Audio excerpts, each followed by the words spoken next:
they'd be hightailing that here tonight. I mean, I thought that would be it. That's surprising. I mean, that is very surprising. And here's one thing from the press conferences this morning. Because both coaches, we've talked about the great moods they've been in. Right. They've entertained questions.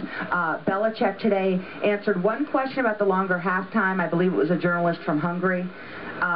He had another, I believe, from a reporter from Mexico, asked about something else like that in the game in terms of, how he sleeps this week, in preparation. Questions that, Bill doesn't wake up in the morning hoping to talk about those things, but he's given very, we've talked about it. He's smiled, he gives long answers, he's been respectful in terms of, like, using a reporter's name, which reporters love. Anyway, after Belichick's press conference, he walks right off the podium, right off the stage.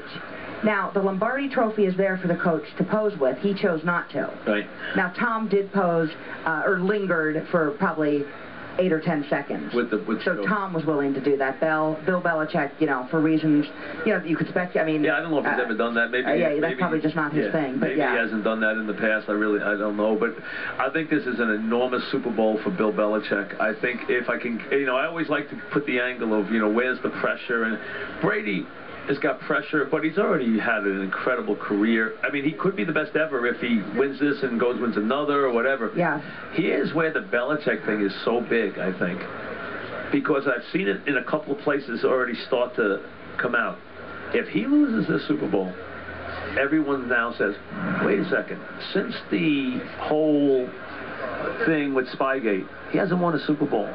He won his first 3. Did he have an advantage in all 3? Do we take that into account? I saw people start to debate that. He can dismiss that and just erase it right here. If he doesn't win this one now, people are going to go back and start to say, wait a second now. Now he's lost these 2. He won those 3, all close. Blah, blah, blah. And I think that's why he can erase all that stuff.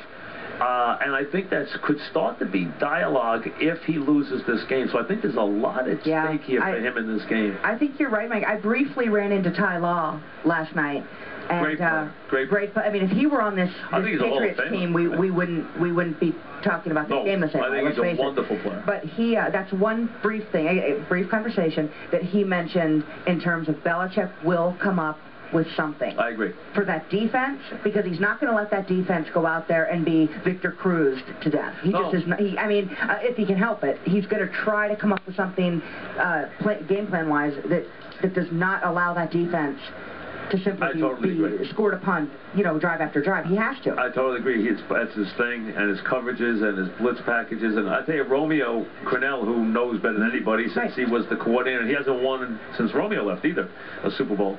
And I asked Romeo yesterday, I said, Romeo, would you take away Cruz and would you take away Nix? Belichick always likes, he said, in this case, with those 2 being so basically even and explosive, he said, what I think he'll do is, I think he will double one play.